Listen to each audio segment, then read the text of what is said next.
Des machines comme celle-ci, il n'en reste plus que 3 dans le monde. Cette locomotive à vapeur Alco trône dans le musée des transports depuis 1998, mais elle a été fabriquée il y a plus d'un siècle. C'est une machine qui a été construite en 1916 aux États-Unis pour une commande de l'armée britannique.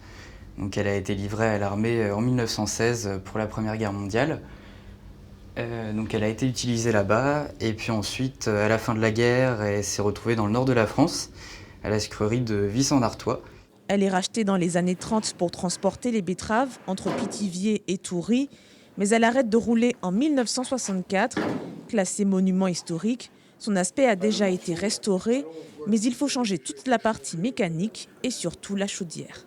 La chaudière, c'est où le chauffeur de la locomotive fait le feu, donc qui démarre dans la cabine, qui continue, donc sa partie cylindrique derrière, et qui va jusqu'à la cheminée, et donc qui se termine à l'avant de la locomotive.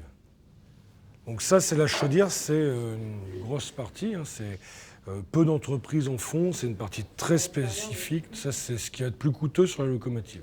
Tous ces travaux coûtent cher, au moins 125 000 €, remboursés à 40% par les affaires culturelles et à 20% par le département. Impossible pour l'association d'avancer une telle somme seule. Si on travaille tout seul, et s'il y avait en exemple 150 000 €, il faudrait bloquer 15 000 € pendant 10 ans pour pouvoir démarrer les travaux. Donc l'objectif, c'est de pouvoir démarrer plus vite, d'où la campagne qui a été lancée. Le lien de la cagnotte en ligne est disponible sur le site internet du musée des transports de Pithiviers. L'association espère commencer les travaux en 2026.